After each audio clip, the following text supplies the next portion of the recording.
बिस्मिल्लाहिर्रहमानिर्रहीम अस्सलामु अलैकुम ग्रानो कतन को मातवाई परीश खान तासो गोरे पखैर पख्तूनख्वा पर हम पश्तोवन माने ग्रानो कतन को एज यूजुअल तासो खिदमत के दे वक्त हाजिर यू और हमेशा पशान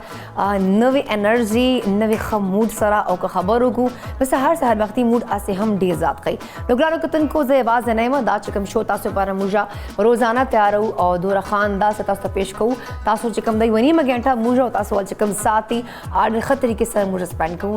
देखिए सिर्फ परीश है ना बल्कि माँ पूरा टीम देखिए मुझे कैमरा डिपार्टमेंट से मुझे कैमरा स्टाफ था देखिए जकीम दा देखिए मुझे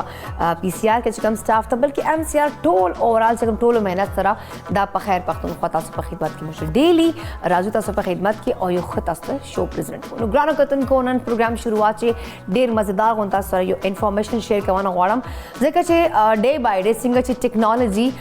जाती गी चकम टेक्नोलॉजी मख्तकी गी नोर हम सिजुना मतलब डेवलपमेंट लगा डे बाय डे नोर हम जात राजी नुग्रानो कतन को वरसरा ढेर इंसान चकम जिंदगी द वरसरा आसान कीगी लका अवल का खबरों कुनो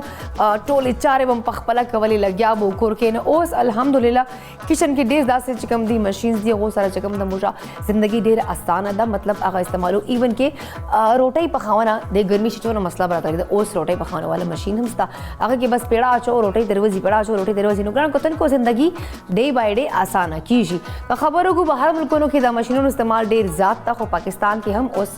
खलक चकम स्पेशली का मुजा अखबली अर्बन एरिया जुगुर मुझे ज़िंदगी आसान दा खुन्नन सबा का खबरों गुरान को तुनको ये खो द AI का खबरों को नागी सरा ढेर खलक वाले मसले मसाइल ख़त्म शवी दी इवन के और खलक ढेर फ़वाइद उचताई नुगदा से हम माँ अगी के ऐप्स कतली दी चे इवन के माशुमान व दकाउनो पारा हम ऐप्स थी चे माशुमान सरा आगा दा से खबरें गई दा से पोइम्स वर्तवाई दा से हो चकम द क्वेश्चंस या हो चकम द माइंड इंगेज साथी चे माशुमान पर वक्त माने पखपला उदर्शी नुग्रानो कतन को यो बला खबर ता सनन शेयर को दा से खबर अबू को द शुगर चकम पेशेंट्स थी जावतीस चकम पेशेंट्स थी का खबरों को डे बाय डे अगर जातीगी द रीजन इस चकम मुझे डाइट था द रीजन इस मुझे एक्सरसाइज न को बल्कि खबरों करानो कतन को न मुझे अगर फिजिकल एक्टिविटीज हम डेरे कम शवी दी न मोस्टली जिसमें भी कमी हम डेरे जात राशि डेरे से सुने चे मतलब कम बेशी राशि नौगी के चकम द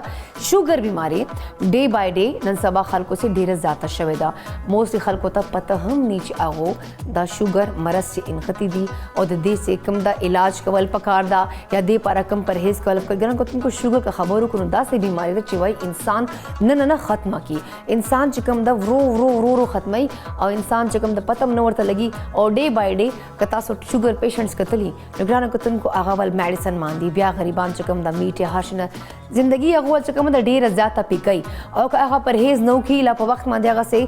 मेडिसिन नो खुरी या एहतियात नो की नो अगे सरा अगवे चिकम में दी मसले डे बाय डे और शुगर पेशेंट्स को माडे दा से कतली चे डे बाय डे से कमजोरी सी चे बिल्कुल व्रत वरजे माने खत्म शी निगरान को तुमको दायो दा से मरज द दे तशखीस डे ज़ात जरूरी दा दे इलाज डे ज़ात जरूरी दा दे चिकम सिम्टम्स का खता सो फील को नो बराए मेहरबानी पर वक्त मान दे डॉक्टर तक लग हम डे ज़ात जरूरत है नो दे हवाले से हम ने बला चिकम ज़बरदस्त खोंदे यो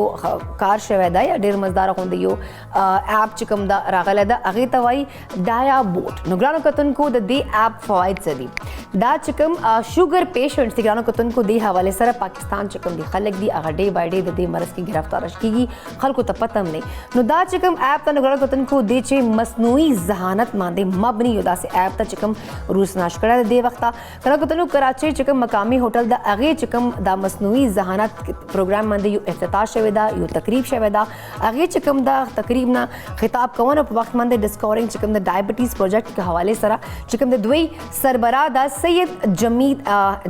जमशेद अहमद चिकम द दो डायाबोट मसनूई जहानत हवाले सरा मुश्तमिल यो हट प्रोग्राम करो दा प्रोजेक्ट अनाउंस करे और दे के दा आसानी खबर असदम ग्रानो कतन को आगा पेशेंट चिकम फील कई चार माह चिदा से दा शुगर चिकम अलामात थी मोस्टली खल को तलक दे सरा सिम्टम्स राजी راځي نو هغه چې کوم د دغه اپ باندې څه کوېسچنز ته کولی سي او دا اپ چې کوم د هغو ته به جواب هم ورکوي چې که تاسو کې دا پرابلمز دي دا سمټمز دي نو تاسو شوګر پیشنټس یو ایون که ورته ووایي چې تاسو دا سیزونو باندې احتیاط کوئ او کم سیزونو کې احتیاط کول پکار دي هغه پراپر ګایډ لاین ورته ورکوي او دا اپ صرف دا نه کوي چې هغو ته ګایډ لاین ورته کوي یا هغو چې کوم دا شوګر مرض ده هغې تشخیص کوي بلکې دا چې کوم اپ ته دی باندې په سوشل میډیا تھرو باندې ډفرنٹ چې کوم د ویډیوز وي هغه چې کوم د خلکو ته اویرنس ورکوي خلک ایجوکیټ کوي هم د دې حوالې سره دا پراپر لایک څنګه چې د اے آی خبره موږ کوو هغه چې کوم د صحیح ګایډ لاین ورته کوي پراپر تاسو سره خبرې هم کوي انټریکټ کوي هم تاسو ته هر څه پته هم لګي نو دا هم داسې ده چې د چې کوم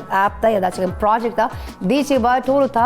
د شوګر پیشنټس حوالې سره چې کوم د شوګر مرض ده هغو ته به ټول ډیټیلز وایي او بلکې دا هم نه کوي دې نه علاوه چې کوم دا اپ ته دو به چې کوم د ډیټا هم ځان سره سیو کوي او دا به فیوچر کې چې کوم دا ډاکټرز دي یا هغو ته به هم دې حوالې سره پراپر ډیټیلز ورکوي نو دې فایده دا شوی د ګرانو کتونکو چې کوم شوګر پیشنټ دي چې کوم ته نسته پته چې موږ شوګر مرض کې مبتلا یو نو هغو لپاره دې کې ډېره زیاته اسانتیاګانې دي نو دې اپ نه تاسو هم فایده اوچته کړي او دا به ډېر زر سوشل میډیا هر پلیټفارم باندې تاسو ګورئ دې باندې به خلکو ته اویرنس ورکوي دې باندې خلک به ایجوکیټ کوي نو ګرانو کتونکو پروګرام باقاعده آغاز کوو زکي ته به مو ورځو زکي نه پته کوو چې آیا نن زکي مونږ پاره کومه ریسیپي راوړې ده او زکي د هر کلی وایو ګډ مارننګ وایو ستړي مسي ورته یو السلام علیکم زکي څنګه یې وعلیکم السلام زه خیر تاسو څنګه یې زه بالکل ټیک ټاک یم زکي ته ښه طبیعتونه مزاجونه دي ښه دي صحت دې څنګه دی بالکل جناب تھینک یو صاحب پریشه ماشاءالله نن الحمدلله زه ډېر ښه شوی یم او من تاسو مخامخ ډېر زیات فرش ښکارم او نن ماشاءالله زما همیشه لباس نن ډېر زیات ښایسته ښکاري نن دا کم کلر اچولی دا ډېر زیات ښایسته دی کلر ډېر زیات ښایسته دی کم کلر دی کم ډیزاینر ده بالکل جی زکی تھینک یو سو مچ ما تعریف کوونه پر ګرانو کتونکو چې زکی تعریف وکړي نو ما ورځ اسه هم خاطر چې ګرانو کتونکو زکی چې کوم دا ډریس تعریف وکړه دا ډریس تاسو ته په سکرین باندې ښکاري ډیر زبردست ته دی فیبریک ډیر سافت ده ډیر زیات دا ډیسنٹ ډریس ته ډیر مزیدار غوندې د دې ول چې کوم لوپټا دا ګرانو کتونکو دا چې کوم ما ډریس اچولې دا د ډیزاینر چې کوم د سبنین ربانی دا او د چې کوم د آوټلیټ هغه F7 کې دا نو ګرانو کتونکو دوه سره پارټي ویر کیژوال ویر او برایډل ویر هم ستا که تاسو هم آرډر کوئ غواړئ نو سمرین ربان چې کوم سوشل میډیا باندې ډفرنٹ چې کوم پلیټفارمز دي په هغې باندې هغو کانټیکټ نمبر هم اویلیبل ده تاسو ورته کال کولی شئ او تاسو خپل چې کوم ده دا ډریس آرډر کولی شئ نو تھینک یو سو مچ زکي وانس اگین زکي درته ووایو چې نن د کومه ریسیپي راوړې ده بالکل شمع پخلی کې یو ځل ټول مینوال ته یو ځل بیا دا ټول ته هرکلی وو ډېر زبردست ما سره همیشه زما کوشش وي تاسو به نوې ریسپیان انټروډیوس وکړم او نن ما سره کوم ریسپي ده هغه هیلث او ډایټ حوالې سره ډېر زبردست دی او سپیشلی زموږ ماشومان واړه دي هغه به ډېر زیات خوښوي هغه د زموږ نن کوم شمع پخلی کې کوم ریسپي ده ملکی پاستا دا ډېر زبردست پاستا ده یو ډفرنٹ سټایل کې پخېږي ډېر سمپل طریقې باندې پخېږي تاسو خامخا دا کور کې ریسپي ټرای وکړئ چاوس ټي وي آن کړ زر زر کاپي پنسل راوالئ زما شمع پخلی کې دا ریسپي دا انټروډیوس کوم دا ځان سره نوٹ کړئ او خامخا کور کې ټرای وکړئ او ټول نه امپورټنټ او شمع پخلی کې کوم مثالي استعمالېږي فرسټ اف ټولې زکي زه بخښنه غواړم ګرانو کتونکو زکي وویله چې کاپۍ پنسل راواخلې زکي ما دومره ټیکنالوژي والا خبرې وکړې دومره چې کوم د اډوانس اپس والے ما خبرې وکړې نو ډیفینیټلی خلک به موبایل اخلي موبایل کې نوٹ کولی سي نن سبا خو نوٹ پیډ زمانه ده ټک ټک ټک ټک لیکل کوي نو ته څه دا کاپۍ یا پنسل راته یادوې یار دا خو مطلب داسې خبرې مه کوه اینی هاو شمع پخلی کې کوم مثالي استعمالېږي فرسټ اف اول هغه نوډلس کوم دی لپاره موږ پکار دی نیم کیلو موږ بونس چکن پکار دی یو پاو موږ پاستا پکار 250 ګرام پاستا پکار دی او ټول نه امپورټنټ د دې بغیر دا پاستا انکمپلیٹ دی نه وا ټیسټ جوړیږي او نه فلیور به راځي هغه د شمع کوکنګ آئل اینڈ بناسپتی بولے دل کی بولیاں بولے دل کی بولیاں د دې کوم سلوګن دی بولے دل کی بولیاں دا خو د دې سلوګن شو شمع او بل ټول نه امپورټنټ د دې کم ټیسټ کم نور کوم فلیور راځي د پاستا کې ملکی پاستا کې دې لپاره هاف ټی سپون موږ وایټ پیپر پکار دی 5 ټیبل سپون موږ اسپیشلی ملک کریم پکار دی یو پاو موږ پې پکار دی او ټیسټ جوړل لپاره حسب ذائقہ مالګه پکار دی او ټیسټ جوړل لپاره امپورټنټ کم هغه دی هغه یو چمچ اسپیشلی چکن پاوډر دا پکار دی او ټول نه د دې کوم ریسپي دا ډېر سمپل طریقې باندې پکېږي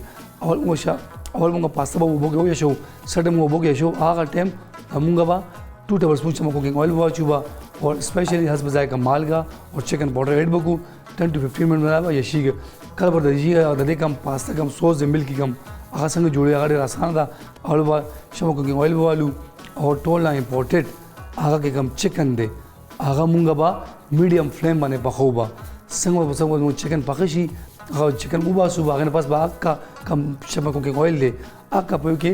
پای به واچو ملک کریم پکې واچو به اور وایټ پیپر چکن پاوډر اس بځای کوم مالګه دا پکې ایډ وکړو او میډیم فلیم باندې دا به سوس ده تیارو به د دې سوس باندې لګونه د دې کوم سوس څنګه تیاری وال اټومیټیکلی د دې کوم سوس ټیک شي څنګه ټیک شي هغه مو چکن جوړ کړل هغه چوب به کې سوس کې واچي به بل کم پاسه وګي شوړ دې دا به واسو شمه کوم ویل بولو هغه لونه سوته وکړو څنګه سوته شي هغه بس دا پاستا د کوم سوس تر کړل دې کې ایډ وکړو او تقریبا 5 to 10 منټس موږ دم باندې بولو بس دا تیار بشي او بس گارنش وکړو ډیش آوټ وکړو زبردست جی ګران کتونکو ځکه چې کوم ریسیپي دا ډیره مزدار ماته ښکاري ډیره ټیسټي ښکاري ډیره ډیلیشس به تاسو هم کور کې لازمي ټرای کړئ نو نن پروګرام کې هم تاسو لپاره نن چې کوم موږ پروګرام ورته کتونکو هغه ډیر زیات معلوماتي ده موږ کوشش تا کو چې کوم تاسو هیلث ایشوز دي اس پرابلمز دي هغه تاسو سره موږ شیر کو بل تاسو لایف کالز هم واخلو که تاسو څه پرابلمز ایشوز مو له څه هیلث ریلیټډ څه مغینی کیوریز انسان کې نو هغه تاسو موږ ته کال کولای شئ او تاسو خپل مسله سره ډیسکس کولای شئ نن پروګرام ډیر معلوماتي ده او پلیز چې نن پروګرام بالکل مس نه کړئ پروګرام کې اوس وخت وړي شک د میول د می تاسو د می نه واپس راځو چرته بل پر صرف او صرف مونږ سره اوسئ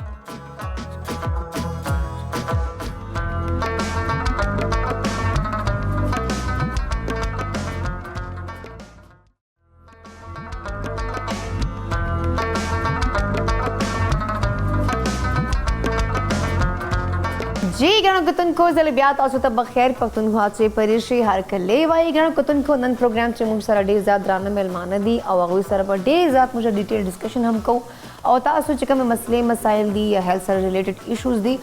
به هم ډسکس کوو تاسو لایف کالز هم کولای شئ ګرانو کتونکو دی وخت تاسو چې ما سره ډیر درون ملما دا موږ ډیر قدرمن دي موږ پروګرام ته راغلی د خپل ټایم راو بسره دغه پر زغو ته جهان مننه وایم خو راځي ګرانو کتونکو تاسو هغه لک باندې انټروډکشن دا کوم چې هغه سکی ګرانو کتونکو نن موږ صدر ډاکټر قبله ایاز په استودیو کې موجود دي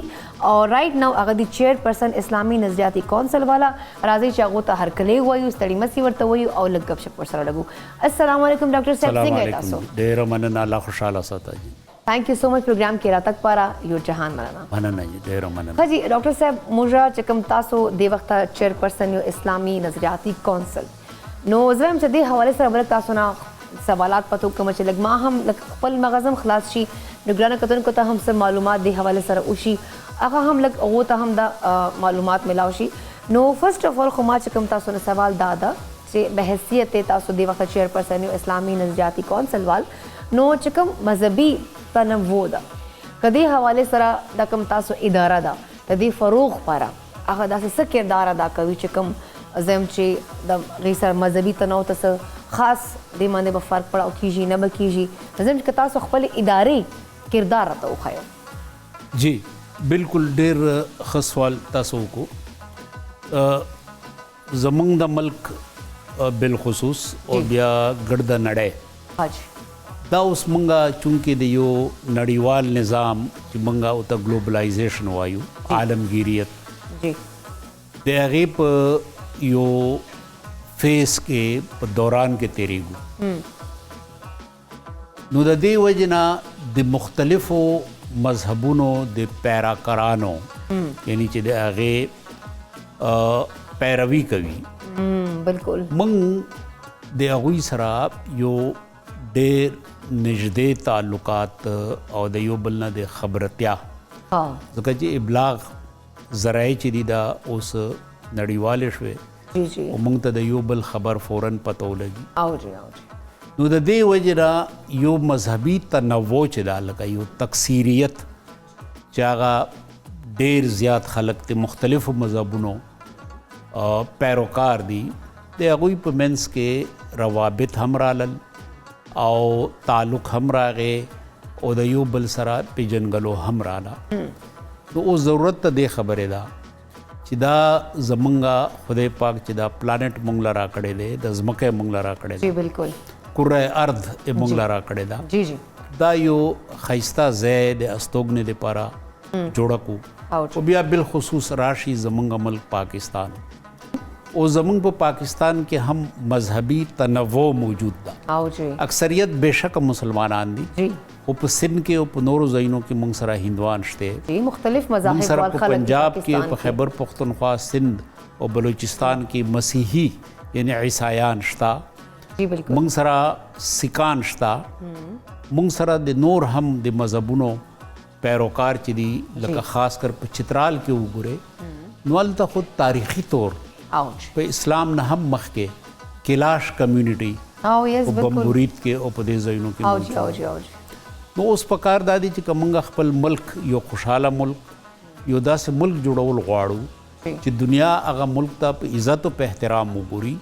نو موږ به دا مذهبي تنوع چې دا نه صرف دا چې دا به موږ قبلو او بلکې کوشش به دا کوو چې د یو بل سره حسن تعامل بالکل یعنی ښه تعلق بالکل او ښایسته تعلق او یو بل مذهب ریسپیکټ ریسپیکټ کوو نو اسلامی نظریاتی کونسل بنیادی طور د آئین تحت جوړه شوې یوه اداره ده خاجی او موږ په آئین کې چې څه حقوق ورکړي شوي دي مسلمانانو ته لکه ټول پاکستانیانو ته بیا خاص کر غیر مسلم زمونږ آبادی چې ده هغوی ته انسانی حقوق ورکړي دي د هغوی د عبادت حق د هغوی د مذهب باندې عمل کولو حق او خپلو بچو ته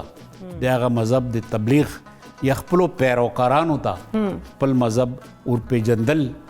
نو دا حق ګډ د دنیا هم ورکړی دی او پاکستان هم په خپل آئین کې ورکړی دی او اسلامی نظریاتی کونسل د آئین 1973 تحت دا کوششونه چې دي دا جاری ساتي او الحمدلله موږ دا دعوه کولی شو چې د ټول مذاهبو د قائدینو سره اسلامی نظریاتی کونسل ډېر ښه تعلق ساتلی دی او هغه زمونږ مختلف تقاریبو ته تقریباتو ته راځي او موږ د هغوی د حقوقو دپاره او د هغوی د ښه ژوند دپاره یو داسې پلیټفارم یو چې همیشه مې آواز اوچت کړی دی او په دې سلسله کې اوس زمونږ اجلاس هم را روان دی یو خصوصي په 28 د دې میاشتې انشاءالله چې هغه به د مذهبي تنوع په حواله د حسن تعامل په عنوان باندې انشاءالله کیږي او هغې به صرف زمونږ ممبران نه وي بلکې پکې د کوم چې غیر مسلم نه کوم تعلق ساتي د هغوی قائدین به هم راځي. ها دا خو ډېره ښه تاسو انیشیټیو وخلو نو ډاکټر صاحب یو بله خبره ده اول به مطلب که موږ وګورو نو مختلف مذاهب څونه هم خلک دي لکه موږ ماینورټیز خبر وکړو نو پوره دنیا چې صرف د موږ پړوسي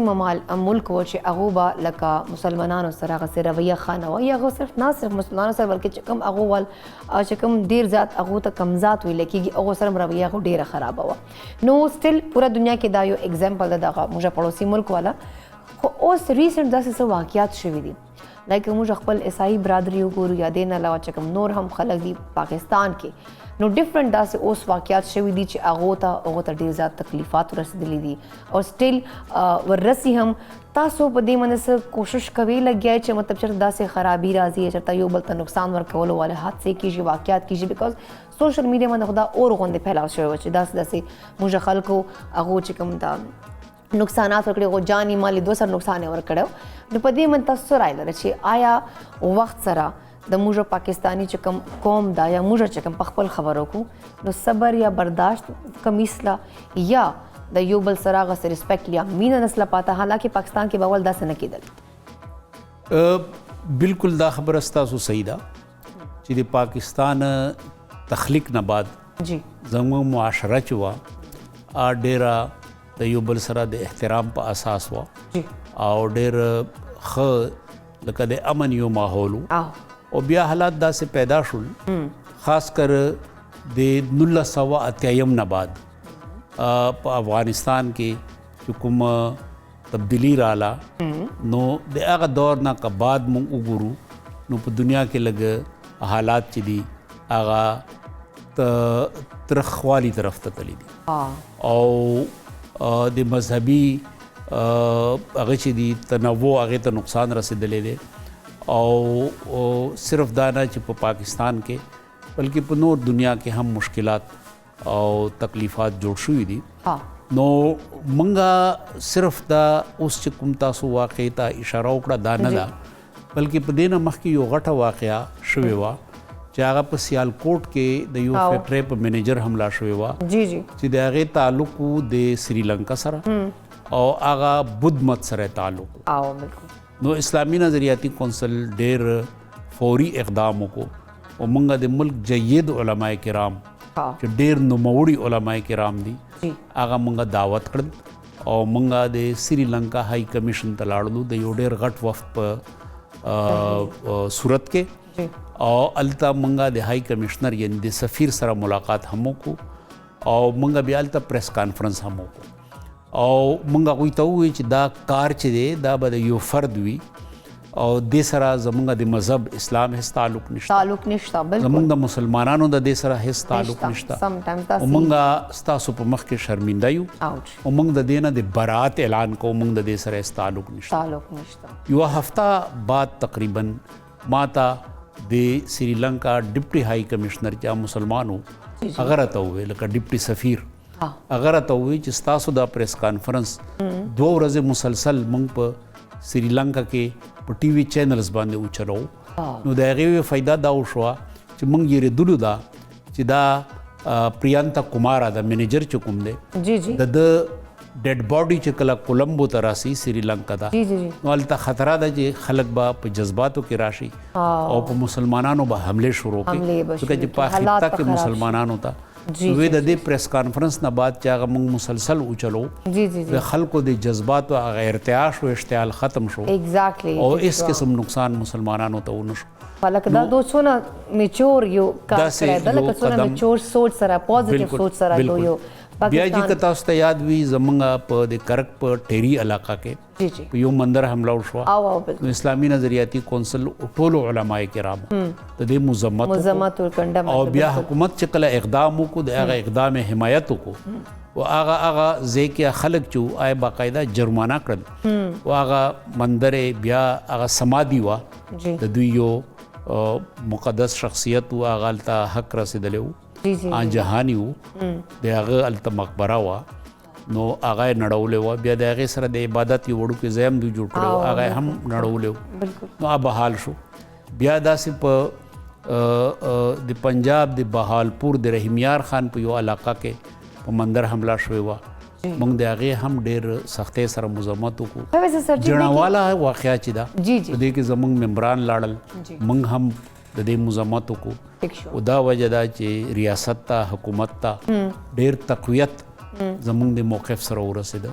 زبردست دا ډېره ښه خبره ده دا ډېر پازیټیو تاسو سوال انیشیټیو ده خو سرجي ویسې چې کوم ما خپل دماغ دی خپل چې کوم ما مایند هغې کې دا راځي چې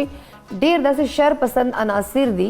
چې هغه کوشش دا کوي چې د دو خپل کې مینا د اتفاق یا دو چې کوم یو بل سره ښه اخلاق دي هغو ته نقصان ورسوي او یو بل کې کلیش راولو چې ایټ لیسټ د انټرنیشنل لیول باندې پاکستان ایمیج خراب کړي بیکاز آلریډي که تاسو وګورو نو ټیک شوز حالات لږ ټیک نه دي لکه اکانمي که خبر وکړو یا چې کوم موږ نور اوورال خبر وکړو مهنګایي ډېره زیاته شوه غربت ډېر زیاته خو بیا هم د موږ مسلمانانو چې کوم یو پیشنس لیول ده یا یو کوم برداشت ده که خبرو کو زړه کې رحمدلی ده نو آی ډونټ تھنک سو چې دا په بل مذهب باندې دو اٹیک کول غواړي یا بل چاته یا بل خلکو ته نقصان ورکول غواړي دا مطلب کې د چند شر پسند عناصر دي چې دا کار خرابوي همداسې ده سر جی جی بالکل ګوره جی تاسو وګورئ چې په چرته هم او د انساني تاریخ جی په هر دور کې هر قسم خلق وي بالکل د شر والا خلق هم وي د خیر والا خلق هم بالکل او د شر مقابله به څنګه کوي چې د خیر قوتونه مضبوط کړي او د خیر خپرونه مضبوطه کړي د خیر فروغ مضبوط کړي بالکل نو د شر قوتونه هو د صاحبان اولاد دي نو د خیر قوتونه هم چې صاحبان اولاد شي خپل بچی پیدا کی خپل پیروکار پیدا کی خپل لاسونه او موټه پیدا کی مضبوط شي نو دا زه تاسو سره اتفاق کوم چې د شر قوتونه موجود دي اب پاکستان ته هم نقصان ورکوي هغه ګرد دنیا ته نقصان ورکوي بالکل داسې ده نو باید چې د هغې په مقابل کې موږ د خیر قوتونه مضبوط کو او چې د خیر قوتونه مضبوط شي نو د شر قوتونه چې دي دا به په خپله کمزوري شي. بالکل صحیح خبره مو کړه، ډېره ښه خبره مو کړه. خیر ډاکټر صاحب یو بل پوینټ په لبم راشو بیکاز که پاکستان خبرو کو نو موږ 60 to 70% چې کومه د آبادي په موږ یوت باندې مشتمل ده، مطلب ټول چې کوم دی انرجیټک دی ینګ بلډ او مطلب یو نو هغه پاکستان کې هم دغه یوت خبره کوو. نو تاسو څه ګڼو چې دا موږ یوت چې کوم دا موږ نوجوان چې دا کوم ینګ ټیلنټ ته دا کوم نوې ینګ بلډ ورته ویل کېږي هغه د دې مذهبي تنوع کې څه خاص کردار ادا کولی شي؟ بیکاز که تاسو وویل که نه چې موږ به داسې پازیټیو ساین وکړی، داسې مو کړی، داسې کانفرنس مو کړی، نو دې کې زم چې د خپل یوت هم لږ انګیج کو. د ریزن چې داسې کله حادثات وشي نو بیا جذبات هم دوکي، غصه هم دوکي، نو په کار چې دو چې کوم دا جذبات تا یا دو چې کومه دا انرژي ده داسې څونه چې سړی یو په پازیټیو وی کې ولګوي. نو تاسو په دې باندې څه رایه لرئ چې آیا دا موږ نوجوانان د دې کې څه خاص کردار ادا کولی شي؟ زمونږ چې کوم د نن وخت نوجوان دی یوت دی دا ډېر یعنی په هر لحاظ سره یو ډېر تکړه یوت دی. زمونږ معاشره ده، زمونږ د معاشرې ډېره اهمه حصه ده او د دې نوجوان طبقې نه زمونږ ډېر امیدونه وابسته دي. مونږ ورته ډېر د هیلې په نظر ګورو او دوی ډېر باخبره دي ځکه چې دوی د سوشل میډیا د دور پیداوار دی. نو دوی که مونږ رستو وګورو نو زمونږ چې کوم دور و د هغې په نسبت دوی ډېر زیات ایکسپوز دي، ډېر باخبره دي او ډېر د سوچ والا دي. نو یقینا چې د دوی نه زمونږ ډېر امیدونه دي او بل دوی چې په کوم دور کې تیریږي دا ډېر سخت مقابلې دور دی. بالکل. نو چې د مقابلې دور وي نو د مقابلې د دور دپاره که موږ په معاشي لحاظ سره یا په نورو حوالو سره خپل ملک یا خپل نسلونو ته تقویت ورکو نو بنیادی خبره دا ده چې موږ ملک کې امن وي. چې کله امن وي نو بیا به تجارت وي، کاروبار به وي، روزګار به وي او بنیادی طور چې کوم د ښه ژوند دپاره اساسي حوالې دي خدا دي ورسره لکه یو اطمینان قلب، ذهني اطمینان دا هم پکار دی. نو دا ټولې خبرې په خپل یو بل سره تړلې دي. نو ما خیال دا دی چې مونږ خپل نوجوان په دې پوهول پکار دي چې د دوی مستقبل او ښه مستقبل چې دی په دې کې دی چې مونږ د خپل ملک د امن یو ګهواره جوړ کړو، د امن مرکز جوړ کړو او دوی دې طرف ته راوستل دي. نو ما ته امید دا دی چې که چېرته دوی د مذهبي تنوع او د مذهبي مختلفو مذاهبو په منځ کې د ښه تعلقاتو په فلسفه او په سوچ پوه شي او پاکستان د یو بهتر تاثر دپاره خپل کوششونه جاري وساتي نو یقینا چې موږ به یو ډېر ښه راتلونکي دور ته ورسو. ډېره زبردسته خبره کړې. واقعي که موږ خپل یوت په دې باندې ولګو چې موږ ټول به یو ځای پاته کېږو او یو ټول به اتفاق سره هر ټینشن، هرې مسلې، هر چې کوم د دشمن حملې به یو ځای مقابله کوو، یو بل سره به ولاړ یو، دا مذهبي تنوع شکار به نه کیږو، دا به نه ګڼو چې دا هندو ده، دا سکھ ده، دا عیسائی ده. موږ ټول به یو ځای پاته کیږو بیکاز موږ اسلام موږ ته د دې همیشه مطلب هغه راکوي، ترغیب راکوي چې تاسو هر مذهب ریسپیکټ کول پکار دي. هر چې کوم دا مطلب ماینورټیز کا خبرو کو هغه د مذهب، هغه رسم و رواج، هغه کلچر، هغه د ژبې ټول ریسپیکټ کول پکار دي. ډاکټر صاحب تاسو زکی ولې ریسیپیز ګورئ؟ او زکی ریسیپي خو زه ګورم او په دې پروګرامونو کې ډېر ښکلی لکه د دې چې کوم هغه بوی دی ډېر لوګه زیاتولو والا بیا د انداز ډېر زبردست دی. نو ډېر خوشحالېږو په دې باندې. ما خو ویله چې ډاکټر صاحب تاسو به لږ ذکي والا لږ سختې طریقې سره نوټس اخلئ چې دا دغه ټایم ته چې انسان وژهی نو دی د نورې اخلي پخلي راته وکړي چې انسان لږ نور هم لوږه زیاته شي. نو زه په دې باندې تاسو سخت نوټس واخلئ دوار. نوټس خو ګوره دا دی چې د حوصله افزایی پکار ده ها چې دی په خپل معیار کې نور هم بهتري راولي زبردست او د رنګ نه ماته اندازه لګي چې دی ډېر یو جذباتي طور دې سره ډېره مینه لري کنه نو یقینا چې دی به نور هم بهتري راولي ها صحیح خبره ده لکه تاسو چې کوم دا اپریشیټ کو زه به اپریشیټ کوم او دا انداز چې تاسو ګوري ها په کوم انداز چې دا په د لوخي کې دا سمسه وهي د دې نه د مهارت اندازه لګي لکه سم ټایمز خدای ډاکټر صاحب د دوه پتیلو کې دوه سمسه هم وای نو کله کله خو ما داسې احساس کېږي چې هغه ګمنډان نه چې یو بل کورونو کې اور لګوي لکه دوه چمچې ګرځي نو دغه خو ما دا وایب زم راځي لکه دا لګي تاسو لکه دا شیطانی دا انداز چې تاسو وګورئ د انداز د یو د پرامن شخصیت یو تاثر ور کوي کنه او د پرامن لکه ما ته خو لګي لکه د شیطان غوونه لکه شیطانی کوي نه نه ته به دا وایي چې د شرارت کوي او کنه دا معصوم شرارت وي چې د کله کله لکه تاسو د شرارت اوس معصوم نوم ورکړئ بالکل بالکل خیر تھینک یو سو مچ سر جی زکی چې کوم درسي به تاسو خوښوي او زکی انداز تاسو خوښوي زه هم چې تاسو د وخت موږ هم پښتون پلیټ فارم نه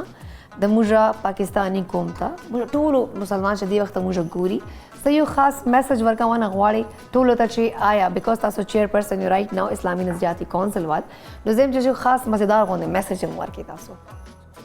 میسج خو ګوره جی دا دی کنه جی چې منګه یو مشکل دور کې تیری جی یو چیلنجنگ فیز دی جی نو په دې کې محنت ډېر ضروری دی ډېر ذات زده کړه ډېره ضروری ده بالکل د دنیا سره همکاري ډېره ضروری ده جی او زده کړه ډېره ضروری ده بالکل نن دور چې دی دا په معاشي طور معاشرتی طور او په هر حواله د مقابله دور دی نو زمونږ نوجوانان پکار دی چې هنر طرف تراشي او یو ناقدانه علم او ناقدانه سوچ طرف تراشي نو ان شاء الله زمونږ په نوجوان کل کې زه ډېر استعداد وینم او صلاحیتونه وینم چې ان شاء الله د مخکې پرتګ دپاره په دوی کې ټول استعدادونه موجود دي چې په نړیوال نظام کې مقابله کولی شي بالکل سی نو ډاؤٹ دی کې بالکل شک نشته تھینک یو سو مچ ډاکټر قبل ایاز پروګرام ته راتګ لپاره دونه ښکلې سوچ دونه ښکلې خبرې او رائټ نو تاسو چې کوم خپل قوم خپل مذهب او باقي چې کوم نورو مذهبونو ول خلک ول ریسپیکټ کوي هغه ته د مینې محبت او امن یو میسج پوره دنیا کې تاسو پھیلاو کوي نو هغې پر هم یو جهان ورنه خوشحاله اوسئ ګرانو کتونکو پروګرام چې اوس وخت شوی دی یو وړې شان دمې وال دمې نه واپس راځو بیا به ګپ شپ لګو تاسو چېرته بل په نوازر فاصله موږ سره اوسئ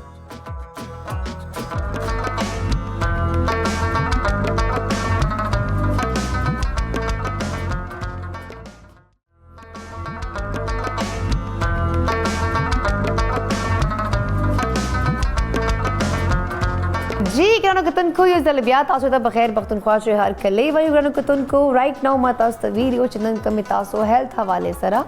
یا چې کوم دا موږ خبرو کو نو غاښونه دي مطلب نور دردونه دي نور هم څیزونه دي لکه ډاکټر چې کوم موږ پروګرام کې دی وخت موجود دي هغو سره به تاسو هیلث یا نور هم څه ایشوز په هغې باندې په خبرې اترې ورسره کوو ډیټیل ډسکشن ورسره کوو خو موږ پروګرام کې داسې یو ډاکټر ته دعوت ورکړی ده چې هغه د غاښونو حوالې سره زم چې پراپر سپیشلیسټ دي ډینټسټ دي خپل کلینیک رائټ ناو چلوي او خبره کوو که د غوږ درد او د خواښ درد دا وایي ډېر زیات تکلیف دی او دا برداشت هم نه کېږي نو سپیشلی که غاښ نو نه خو انسان کار کولی سي ورسره سر هم خوږېږي دا رګونه هم ورسره ښي پراپر جبړه هم ورسره ښي نو انسان هغسې زه هم نه خپل کار لار کولی سي زه ټمپریچر یې کار وکړم خو چې کله مې غاښ خوږي زه کار نشم کولی نو کله غاښونو پرابلم راشي نو انسان چې کوم د بالکل بې وسئ نو ګرانو کتونکو همدغه غاښونو حوالې سره موږ پروګرام کې دعوت ورکړی ده ډاکټر طارق اکبر صاحب ته چې هغه موږ پر سټوډیو کې نن راغلي دي او نن به هغو سره د غاښونو حوالې سره خو به خبره کوو خو نن سبا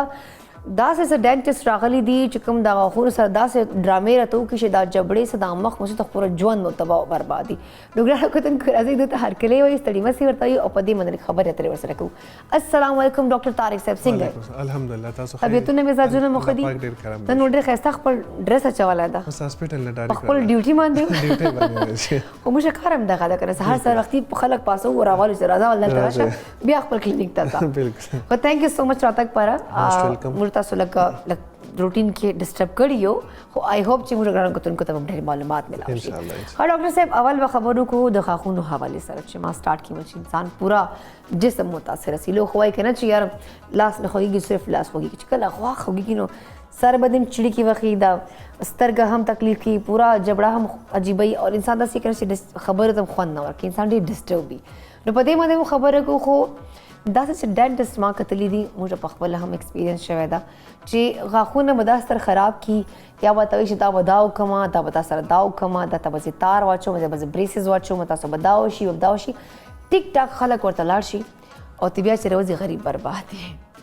ډېر داسې ما خلک هم کتي چې جاړي غاښونه لاسه چې یاره زه بالکل ټیک ټاک یم هغه ما ته وویله چې دا غاښونه به د نور ښایسته شي لږ به در سپین کړمه چې ومې کړل نو غاښونه سینسیټیو دي خوراک نشم کولی لکه ډېرې مسلې دي خلکو ولې. زه هم دا جالي چې کوم ډاکټرز دي د اسلام آباد کې هم ډېر پاته کېږي لکه په دې باندې خبرې را سره وکړې. بسم الله الرحمن الرحیم ډېره مهرباني. اول خو به موږ دا ووایو چې کوم جعلي ډینټسټ دي یا جعلي ډاکټرز موږ باید ډینټسټ باندې وکړو چې کوم ته ډینټل کویکس ورته موږ وایو دا هغه خلک دي چې یا خو مطلب د ډینټسټ سره سم میاشتې کار کړی دی او یا داسې کړی چې بس مختلف 2-3 میاشتې ډیپلومې کړي د هغې نه پس خپل کلینیک وباسلي دي نو دا چې کوم دی د جسټ فار ایگزامپل زموږ سره یې کار وکړو د هغې نه پس د ځانې کلینیکونو کولاو کړو د خپل نوم سره بیا ډاکټر لیکي او زموږ هم ډېر ساده خلک دي فار ایگزامپل که ډینټسټ له لاړ شي نو ډینټسټ ورته وایي چې ستاسو به دومره ټریټمنټ کېږي دومره به ټایم لګي نو دا خلک ورته بیا وایي چې تاسو دله هم لاړ شي نو دا ورته وایي چې ستاسو هلته پیسې هم زیاتې لګي ستاسو ټایم زیات لګي زه لږ کم کوم سادهګان خلک دي دا خلک صرف مطلب دی چې کار یې کتلی نور دې ته باډي د سټرکچر پته نه وي نه اناټمي ورته پته نه وي چې دلته څنګه چللی خدای ما که زه غاښ وباسم هډوکی مات نه کړم دلته رګونه دي پالج ونه لګي دې شیزونه نه کېږي خو جست فار ایگزامپل یو کس سره بل کس سره کار کړی دی او د هغې نه پس یې بیا راکړي په دې کې زما په خیال زموږ د ډینټسټ هم له غلطیانې دا شته چې موږ هم ځان سره اسسټنټ ونیسو یا ډینټل لګوي هغه موږ دومره کله ناکله موږ یې دومره ولا دغه ورکړو چې هغه په سر یې وخت یې دومره ټرین کړو چې هغه بیا سبا لاړ شي استاد جوړ شي ځان ذاته وي خپل کلینیک کولاو کې نو دا خلک خو چې کله لاړ شي نو پارټ ټایم کې خو ټمپرري خوشحاله چې جی بل ډاکټر ما ته ډېرې پیسې ویلي ما ته 6 میاشتې ویلو کو دې ډاکټر ما له په هفته کې کار وکړو خو څه ټایم پس بیا کله ورته احساس وشي چې نو نقصان شوی نو بیا د هغې نه پس بیا به دعا ورکوي چې کاش دې بل کس له ورتلم بالکل او دې خلکو سره ډګریانې نه نو زما په خیال کې دې خلکو ته پکار چې کوم ځای د حق جوړېږي هغه دا رایټ دی چې پیسې ورکړي چې هغه تپوس وکړي چې آیا تاسو مطلب ستاسو ډیپلومه شته تاسو ډینټل سرجن یې ستاسو دا به څنګه تپوس کوو ډاکټر طارق هم دا سوال ما بل و چې موږ ته به څنګه پته لګي چې یاره دا پراپر ډیپلوما هولډر دی د پراپر ایجوکیشن حاصله کړې دی د پراپر چې کوم د ډیګري د یاد بهر نه هم څه سپیشلایزیشن کړی دی موږ ته به څنګه پته اول خو دا چې دا دغه چې کوم دی دا خو د ګورنمنټ جوړېږي چې کم از کم اټلیسټ چې څومره زموږ سره ډینټل دغه دي په کار خو دا چې څومره کلینکس کولاویږي څنګه چې زما دا ګورنمنټ په کار چې هغه اول رجسټر کوي او کم کلینیک چې رجسټر نه په کار چې په هغې باندې چاپې ولګي دا کې خو انفارچونیټلی دا چې زموږ په که زه خپل تاسو سره ډېر خبره وکړم اسلام آباد کې تاسو سره بارکو والے سایډ خبرو کوم د دنیا چې کم دی نو زموږ په دیر کې دې ټایم کې تقریبا مور دین 60 ډینټل کویکس دي صرف په دیر کې او تقریبا ډینټل سرجن چې کاونټ کې هغه 10 نه کم دي نو په دې کې ګورنمنټ هم حالانکه چې ما ته پته هر کس ته پته په هر کوڅه کې کولاو شي خو مسله دا چې ګورنمنټ والا لاړ شي نو هغوی ولته پیسې ورکړي دغه ورکړي رشوت ورکړي بند کړي اوله خو دا پکار چې دا ګورنمنټ دغه جوړي کې چې داسې جعلي ډینټسټ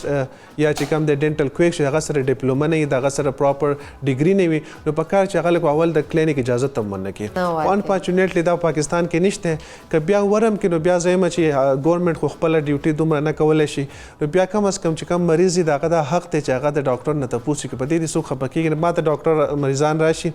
ما ته ډاکټر صاحب ستاسو څه دي؟ ما ورته ما BDS کړی، BDS نه پس ما سپیشلایزیشن کړی دی. نو بالکل خوشحاله شي چې یاره بالکل، او دا ورته هم چې ما د فلازګي نه کړی دی. دویم دا دی چې دا هر کس چې کوم دی په کار دی چې زیاتره کلینیکولو والا تاسو لاړ شئ نو هغوی خپل رجسټریشن PMDC نمبر لیکلی، نو په کار د هغه آنلاین تاسو سرچ کولی هم شئ، تاسو هغه ویریفیکیشن هم کولی شئ. خو دومره خلک نه، خو اټلیسټ تاسو چې کلینیک ته لاړ شئ او د آس پاس خلکو نه هم تپوس کوئ په کومه پلازه کې کوم هاسپټل کې چې دا ډاکټر صاحب راځي، آیا دا ډاکټر دی که دا ډینټل مطلب کویک دی، صحیح ده، مطلب پراپر ډاکټر دی، دغه تپوس کولی شئ. پای کې به تاسو ته ووایي، ځکه چې تاسو اکثر لاړ شئ نو خلک وایي دا خو ډاکټر نه دی، بس ځان له چا سره ډاکټر سره مخکې اوسې کار کړی. نو زه یم چې کم از کم مریض له پکار دی چې هغه پراپر ځان مطمئن کړي، د خلکو نه تپوس وکړي، چې ډېر زیات دغه د ډیګري هم تپوس وکړي، بیا لاړ شي دغه د کلینیک کې چې کوم انسټرومنټ استعمالېږي سټریلایزیشن وګوري، د هغې نه پس ډیسایډ کړي. دلته به ټایم مطلب دا دی چې کم ولګي، پیسې به کم ولګي، او فیوچر کې چې کوم مسلې راشي نو هغه دومره زیاتې چې بیا هغه ټول عمر ارمان کوي چې کاش ما مخکې تپوس کړی. نو مریض ته پکار چې هغه مخکې کم از کم دا شیزونه تپوس وکړي. صحیح خبره، بیکاز دا چې کومه مسله د غاښونو دا به ډېره اوږده لایک موستلی خلک چې غریبان وایي چې هغه ما ته ویل چې تا به غاښونه سپین شي نو بیا تباه او برباد دي، سینسیټیو دي، خوراک نشم کولی، ټنډه ګرم راته لګي. بل خلکو ته ورته شي وایي تاسو مطلب خندا لږه ډسټرب ده، هسې انسان درد برابر شي. اب درته وایي چې یاره تا چې خندا لږ دغه لاین ده، دا ګیپ ده، نو دا بریس باندې کېدای شي. نو خلک چې کله بریسز ولګوي نو تا وویل چې دغه سستې راته ولګو، نو سستې خو بې داسې، نو تاسو به ما ته ایکسپنسیو وړو، به ایکسپنسیو در لګولي وو. لکه لک لک طریقې دغه سره پالر ته موږ شو که نه، کله هم سلون ته لاړه شم نو زه به تللی یم آیبروز پسې، اسکن ایشوز پسې، ما ته وایي یار ویښتان دې ډېر زیات ډسټرب شوي دي که نه، ویښتانو باندې پروټین ټریټمنټ وکړه. نو دومره خبرې به وکړي چې ته به نور هم پریشانه شي. همدغسې دغه ډینټسټ هم کوي چې یاره دلته خو کیویټي لګېدلې ده، دلته خو څه بل دا غاښ خو باسته که نه مړ، دا خو ایکسټرا راوتلی دی، نه ډسټرب کېږي نه. نو آی واز لایک تاسو چې کوم کار ته راغلي یو هغه کار وکړي، د نورې مشورې مه راکوئ. ښه بله خبره، تاسو چې کوم تاسو سره په انټرنشپ باندې راځي، تاسو سره زده کړه کوي، دې ته څه وایو؟ مطلب تاسو دا اسسټنټ یې، انټرن یا ټیکنیشن، څه ورته وایي؟ دې کې دوه قسمه دي. په کار خو دا دی چې ستا سره کوم اسسټنټ ودرېږي چې هغه مطلب داسې کس وي چې هغه کم از کم ډپلومه کړي، هایجینسټ وي، 4 year هغه ډپلومه کړي چې بیسک شیزونه باندې پوهېږي، په انسټرومنټ پوهېږي، په میټیریل پوهېږي، بیسک کارونه کېږي. او ډینټل هایجینسټ چې کوم دی نو دغه لپاره معمولی دا سکیلینګ شو، فیلینګ شو، دا معمولی کار هغه ته الاو کولی شي. دا که تاسو وګورئ نو په هر ملک کې چې کوم دی نو هایجینسټ ته دا وي چې هغه سپیسیفیک کار کولی شي ټول لا. خو زموږ مقصد دغه دی چې هایجینسټ چې کوم نو هغه ځان له هغوی خو وایي چې موږ ډینټسټ یو نو هغه چا سره کار نه کوي. زموږ سره هغه خلک کار کوي چې هغه جز یا سبق ویلی نه، یا ورته بالکل د ډینټسټري مطلب ABC هم پته نه، موږ ځان سره ټرین کو، هغه انسټرومنټ وپېژني او موږ ته ګوري چې ډاکټر صاحب څنګه کار کوي. د هغې نه پس چې کله 6 میاشتې چې هغه دومره بوډ شي، هغه وایي زما خو چل زده کوم، ضرورت نشته. د هغه خلک یې لاړ شي ځان له کلینیک کولاو کوي، بیا هلته ورسره خپل نوم سره ډاکټر ولیکي او بیا کارونه کوي، او بیا به تباهي مچاو کوي، خلک به غاښونو نه خلاص کړي. خیر طارق صاحب دا راته ووایه چې دا چې کله دو دا کلینک داسې خلاص کړي او خلکو باندې تجربې سټارټ کړي، خپل ایکسپریمنټ سټارټ کړي، نو ظاهري خبر چې کوم هغه څیزونه استعمالي، چې کوم اوزار څیزونه به استعمالوي، هغه اوزار سټریلایزیشن هغه څه پراپر طریقې سره به نه کېږي. هغه ته خو ډیفینیټلي هغه سره کوم چې سټاف ته چې هغه څیزونه باندې بیا ځان زده کړي، نو دې حوالې سره دا خو موږ خوله ده که نه، نو تاریخ خبر ده هر څه د دې تھرو ځي او دا غاښونه دي، نو ډیفینیټلي بیا چې هغه ګند بلا او د چې کوم خپلې تجربې په انسان باندې نه، خو به ډېرې بیماریانې هم کېږي. بالکل. نن سبا سپیشلی پاکستان کې هیپیټایټس C دا 90% د ډینټسټ نه وجې نه لګي. د هغې غټه وجه دا ده چې یو هیپیټایټس والا پیشنټ اول خو په کار دا دی چې زموږ په هاسپټل کې چې کوم ډینټسټ ته بهر ملک چې ته ځئ یا ښه ده کې چې تاسو ډینټسټ له ځئ، هغه څه داسې ټسټونه دي لکه هیپیټایټس B C دپاره، HIV دپاره، شوګر وغیره ټسټونه چې هغه کمپلسري وي، چې هغه تا نه یې کړي نو تا له ډینټسټ هلته بالکل لاس هم نه دروړي. خو بدقسمتي ده چې دا چیزونه خو فیسیلیټیز موږ سره شته هم نه چې موږ وکړو، ډېر کم ځایونه کېږي. که دغه ونه شي نو هغې نه پس کم از کم پراپر هسټري پکار ده. پیشنټ ته موږ وایو چې تاسو فاسټ هسټري شته که نه، زیاتر خلک پکې په ټایم خو کم از کم بیا چې هم دی نو نیم خلک وایي بالکل زما ته هیپیټایټس هسټري زما فیملی کې وه، ما ته دومره کال مخکې لګېدلی و، نو دغه هسټري والي د هغې په حساب په اگزامپل ما له پیشنټ راغی چې ما ته هیپیټایټس و، نو دغه پیشنټ چې کوم دی دا به زه سپیشل ټریټ کوم. سپیشل به څنګه ټریټ کوم؟ الګ الګ څیزونه، دغه انسټرومنټ به زه الګ کم، هغه ته به زه ډبل ماسک، ډبل ګلبز واچوم، گاون به واچوم، خپل اسسټنټ ته به ویم چې پراپر مطلب دا چې تا مرسه واچوه، هغه له چې کوم انسټرومنټ استعمال کوم د هغې نه پس به دغه انسټرومنټ زه بیل کېدم، هر څه به زه دا کم، واش کم، صحیح ده، ډس انفیکټ به کم، بیا چې کوم سټریلایزیشن کیږي هغه لپاره موږ چې عام سټریلایزیشن کو هغه یو میتھډ وي او بیا د خلکو د سټریلایزیشن موږ په بل میتھډ باندې کوو چې ځکه چې هپیټایټس دغه ځکه وایرس دی دغه چې غمل شي دغه مړ شو بیا موږ دغه انسټرومنت که په سیکنډ ټایم استعمالو نو موږ سیف یو انفارچونیټلی دا خلک خو یو هیستوري نه لږه چې هغه تر هیستوري سپته چې هیستوري ستوي دغه انسټرومنت راوالي دغه انسټرومنت ستابن استعمال کړ باغې باندې بلډ وي په بلډ کې ستا وایرس وي هغه بل ته کی دغه نه هپیټایټس سی بل ته ولګي او دویم دا وسرم نه لکه دغه کستا انسټرومنت استعمال کې ځان له تم نه جماعت بولېږي په کار دی چې موږ ته خو د مریض نه زیات ځان له دغه وی چې کم احتیاط پکار دی دغه سټریلایزیشن ونه شي او سکه ما په کلی کې داسې خلک لیدري ډاکټر مو خو بس اوبو کې بوایل کوو کنه ځکه چې زموږ د سټریلایزیشن لپاره دومره سپیشل اټوکلیوي چې د هغې ټمپریچر موږ 134 تر سو فار 30 minutes to 1 hour صحیح ده تقریبا 130 نو دغه چې کم دی نو موږ معمولي اوبه ګرمې شي هغې ته ور واچوو ځان مطمئن کړي او ما خو داسې خلک هم لیدلي په دغه کې چې هغوی په سر پکې واچوه انسټرومنټ هغې نه پس دا کې ما خپله باندې کتلي دي وایي ډاکټر صاحب موږ خو دا بوایل کړو بس بکټیریا مړه شوه وایرس مړه شوه نو دا بالکل غلط دی نو د دې خلکو نه نن سبا هپیټایټس سی چې که تاسو وګورئ که موږ د سپیشلی په کلیو کې خلکو نه ټسټونه شروع کړل هپیټایټس نو هر دویم دریم کس ته هپیټایټس دی او دا دې خلکو ته وجه نه لګي دا خو ډېره ښه زما چې خطرناکې خبرې دي او خلک د لوګو خلکو ژوند سره لیبې کوي بل اورل کینسر هم چې کوم دا کیدای شي دې سره چې کوم دا ګند څیزونه دوی استعمالوي او دا تجربې په عام خلکو باندې کوي بالکل اورل کینسر هم د دې ډینټل کویکس د طرف نه که تاسو وګورئ نو خلکو ته به زخم غاښ بوله وباسي او غاښ له زخم به ټیک شوی نه او ډایرکټ پوتې هم تاسو له غاښونه ولګوو دویم نسې فار ایگزامپل چې موږ کم سپیشلی د بزرګان دي د موږ غاښونه لګو د غاښونو ظاهري خبر د خپل سټیپس وي خپل پروتوکول فالو کوي به نو که تاسو لاړ شئ تاسو مریض ته وایي تاسو غاښ وباسو تاسو یو میاشت ویټ وکړئ چې ستاسو زخم ټیک شي بیا به موږ وګورو بیا به موږ ناپ والو مختلف چې دې خلکو لاړ شي دا ورته وایي چې نه تاسو غاښ وباسلی په یو هفته کې تیارومه د هغې زخم د پاسه دیو داسې غاښونه ولګي یا چې کم دی نو دیو داسې وکړي چې په خوله کې غاښونه تاله جوړ کړي مټیریل چې هغه مټیریل چې کم دی ستا په باډي کې زخم خرابوي نو هغه زخم دومره پروګرس چې هغې کې د هغې نه اورل کینسر ولګي نو بیا چې کله مریضان مونږ خواته راشي نو په هغه زخم کې هغوی له غاښونه لګولي یا د هغوی د داسې مټیریل استعمال کړي لکه مونږ چې کوم مریضان له داسې مټیریل سپیشلی مشران له چې کوم غاښونه لګوو مو ته چې تاسو د شپې دا وباسئ په اوبو کې اچوئ دا صفا کوئ دغه کوي دیو ډایرکټ دا مټیریل په خوله کې فکس کړي نو هغه مټیریل دومره چې کله بیا د سره مریضان راشي نو کینسر خو ته لګېدلی مې او بیا هغه مټیریل په لګولو باندې موږ ته غنټې ولګي چې لرې کوو موږ ټریم کو هینډ پیس استعمالو دوی خو خپل کار وکړو مریض خوشحاله شو چې ما ته فکس غاښونه ولګوله او دا مریض ته بیا وایو که نه چې چېرته تللی واپس لا بیا چې ته موږ لاړ شو هغه وایي چې نه دا هېڅ مسله نشته دی نو چې کله هم زه یم چې سپیشلی معمولي زخم تاسو ته دغه شیزونه نو پکار دی چې موږ پراپر ډینټسټ له لاړ شو خو دیم که دا زخم چې انکریز ته دی نه بیا اورل کینسر د اورل کینسر ډېر کم چانسز چې خلک بیا جمدي پاتې شي ریکور کیږي بالکل صحیح خبره ده خیر ډاکټر صاحب زه یم چې لږ بل زر که ماته جواب راکړو دا ماشومان چې کوم موږ وړو ډینټسټ د هغو غاښونو کې هم درد دي سم ټایمز هغه میټه ډېره زیاته خوري چاکلیټ څیزونه نو دغه ګندونه که دغه چې کوم د انسټرومنټ دا ګند څیزونه استعمالوي نو دا خو ماشومان هم ډېر خرابوي هغو ته هم خدا نخواست دا اورل کینسر یا هیپاټایټس سی کیدای شي بالکل ماشومان ته خو بلکې زیات لګي د هغوی امیونټي ویک وي او تاسو له ماشومانو کوېسچن وکړو نو زیاتره چې کم ډینټل کویکس ته خلک ځي ماشومان چې سپیشل وي نو هغه خلک چې کم دی نو زیاتره زه نن سبا کلي کې کلینیک کوم دلته موږ ته ماشومان راشي د هغوی عمرونه 12 14 کالې چې موږ د هغوی غاښونه وګورو غاښونه نه وي ولې دا موږ نه وباسو ځکه چې هلته خو ایکسرې نه وي پروټوکول نه ورته وایي دا رپیو غاښونه دي دا به وځي هغه ته تا پته هم نه چې رپیو غاښونه په څه ټایم کې راځي په کم عمر کې زموږ له دلته چې پیشنټ راشي چې د هغوی 16 سال عمر وي د هغوی غاښونه وباسلي فارغ دغه شي نو هغه چې راشي هغه چې موږ له پلاکس وباسلي ولې هغه چې دا خو د پی غاښونه دي حالانکې د پی غاښونه نه ته چې موږ چې خپل باندې ایز ډینټل سرجن ایز ا سپیشلیست چې موږ کله پیشنټ راشي موږ ته پته چې دا غاښونه د پی د پرمنټ خو بیا موږ د خپل سټیسفیکشن لپاره ایکسرې وکړو په ایکسرې کې ځان مطمئن کو بیا هغوی پیرنټس ته وایي زه خدای مکه که داسې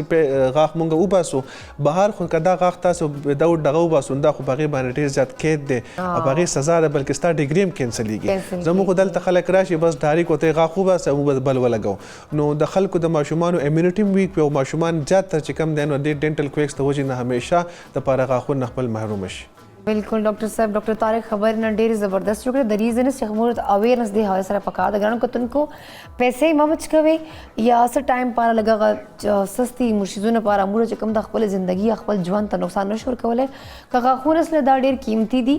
او د دوه حواله سره موږ ته خیال ډېر زیات خیال کول پکار دي احتیاط کول پکار دي ګرانو کتونکو طارق صاحب ته برازو خو زم زکی ریسیپی کومه د ډیش اور سو جی زکی ریسیپی د ډیش اور کړه بالکل شما پخلی کې ریسپی زما ماشاءالله ډېر زبردست تیار شوې ده او دا سپیشلی ملکی پاستا ده او ډاکټر صاحب ماشاءالله طارق صاحب ناشته اور دا خامخوا افټر شو یا ټرایبو کې خسته کمر راکې بل زما ډاکټر صاحب کوېشن ډېر زیات ډېر ضروري ما میډم چې کنده کا ډاکټر صاحب زما کوېشن دا ده اکثر تا زما دا واخ نه اخر لا اخر کما اگر داړ وي دا سوره ده کنه چنجے لګیدل اوس دا آیا سکیلینګ دوباره جوړ کړي سمجھي شي کنه هغه بوا صبح د عقل دړواله وای څنګه چې زکی بای کوېسچن کو چې عقلدار لغه دی اول خو موږ به د دې مطلب زکی بای نو کو چې دی کې صرف درد وي که یخ ګرم لګي کنه هیستوري متوالو زیات تر دا وی چې اکثر مریض وي چې ماته ډیر زیات درد وي ځکه خوراک کوم بیا موږ د کنفرمیشن لپاره دا موږ کلینیکلی وګورو مطلب موږ هسپټل ته یا کلینیک ته زکی بای راوال ته وګورو بیا به ایکس ری وکړو نو کدا سی وی چې فار ایگزامپل موږ ته پته ولګي چې د انفیکشن ډیر زیات لاندې نه اتله نو دا غاښ به موږ بچ کو په فیلینګ باندې روټ کې نال بنو کله کله دا سی چې هغه انفیکشن بون رسیدلې نو بیا مجبورن موږ دا غاښ وباسو زکی بای به ان شاء الله راغړو دا غاښ پتی وباسو زکی سره نو زره مسیج ډاکټر صاحب زکی ګوري کنه زکی خپل مسلې ټول یاد شي وای چې ډاکټر صاحب اچھا ریسیپی په ټیسټ کی خو ډاکټر صاحب ته وایي لکه دا مسلې مې راول فکس کبیا ریسیپی ته ما ټیسټ کوم خیر تھینک یو سو مچ ډاکټر طارق یو جهان نے پروگرام کې راتک پاره او دونه خلک ایجوکیټ کوونه پاره ګڼه پتن کې پروگرام څه څه وړي شان د میول د مینه واپس څه تبل په مسیر وسر موږ سره اوسه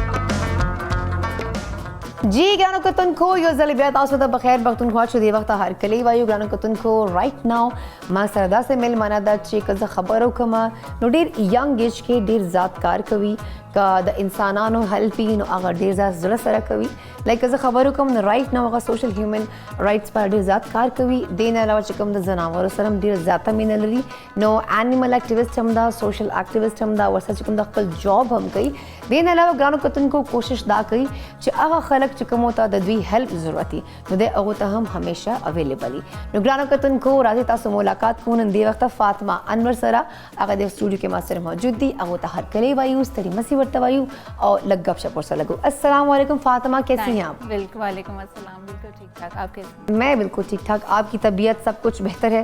کیونکہ ماشاء اللہ بہت ینگ ایج میں بہت چھوٹی ایج میں آپ نے اپنے اوپر اتنی رسپانسبلٹیز ڈالی ہیں تو میں ذرا حیران ہو گئی نہیں تھینک یو سو مچ ایکچولی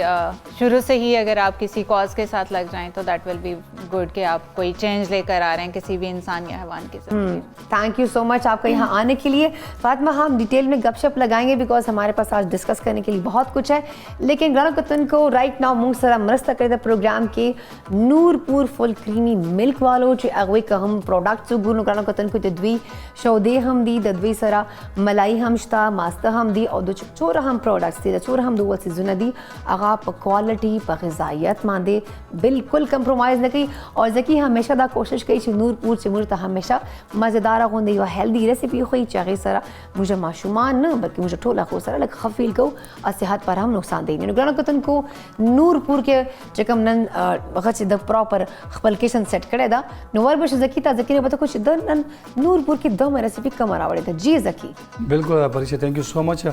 نن ما سره نورپور کې ډیر زبردست حکم مې ډیر زیات خپل هیلث ماشومان هیلث حواله سره ډیر زیات پریشانی هغه پریشانی ختم شي ولې کم ما سره نورپور کې کم ریسیپي دا ډیر زبردست اور ډیر ډایټ حواله سره ډیر زبردست او ډیر بهترین اور ډیر مفید دی هغه د سپیشلی شای ټوکړې دا ډیر زبردست دا نورپور په کې جوړیږي اور ډیر مزدار اور هیلدی ډایټ دی اسپیشلی ماشومان ډیر زیات دا خوښوي کنه د دې کې کوم اجزا استعمالېږي فرست اف اول